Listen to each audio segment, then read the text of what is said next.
We can also create our web API project by using the Visual Studio. So let's open the Visual Studio and let's learn how everything is working in Visual Studio.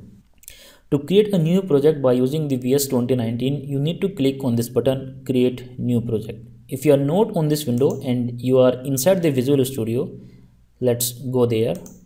To create a new project, you can click on this File, New, and choose this project. Now from the left side, you have to choose ASP.NET Core Web Application. From the right side, again you have to choose this ASP.NET Core Web Application. Click on the Next button.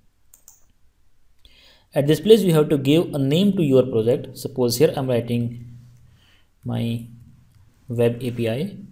At this place, you need to enter the location for this project. So let's choose the location. So I want to store all the files of this project at this location. Now here is the name of our solution and click on the Create button.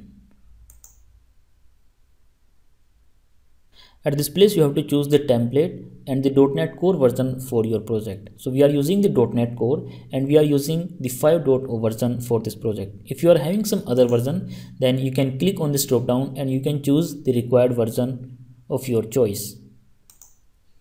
So here are some templates. ASP.NET Core empty. This is an completely empty project. We will come to this template later while we will build everything completely from scratch. But now we are just learning how to create our first web API project by using the Visual Studio. So we can use this ASP.NET Core Web API. Here on the right side, you can see we have a couple of more options. Here is the authentication. If by default you want to add some authentication in your project, then you can use this option. The default is no authentication. Click on the change button. And we have 4 types of authentication. First is no authentication, individual user accounts, work or school accounts, Windows authentication. You can choose any one of the authentication scheme as per the need of your project. But here by default, we will be using no authentication because we will learn everything step by step in upcoming videos. So let's use OK button. Now here we have some advanced options. Configure for HTTPS. If you want to configure your project for HTTPS, then you can use this checkbox, enable Docker support, and then we have enable Open API support. So these are some options that are available for you. Click on the Create button. Here we are in the Visual Studio and the project has been created for us. At the right side, you can see we have the Solution Explorer, and in this Solution Explorer we have all the folders and files that are provided by default by the Web API project. Here we have the controllers folder. The structure of the project is same that we have just created by using the .NET command line tool.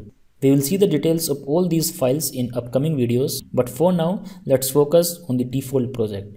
If the Solution Explorer is not visible to you, then you can go to this view and click on this Solution Explorer.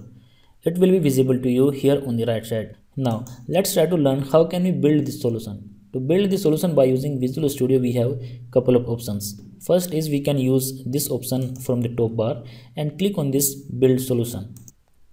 So here we have the output window and the details of the building is available at this place.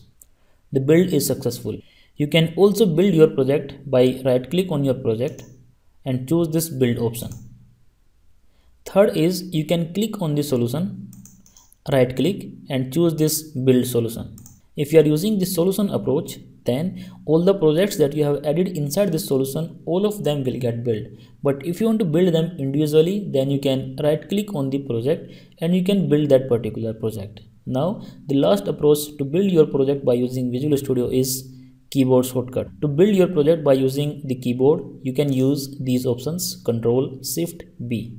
Let's press the buttons Ctrl Shift B.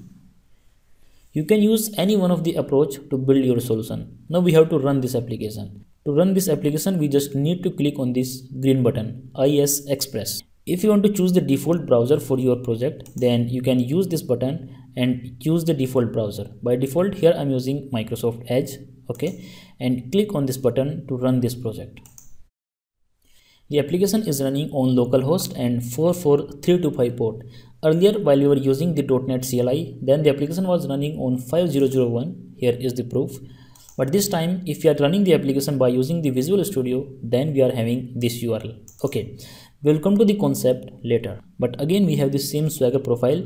You can test this application either by using the Swagger, the browser, and the Postman.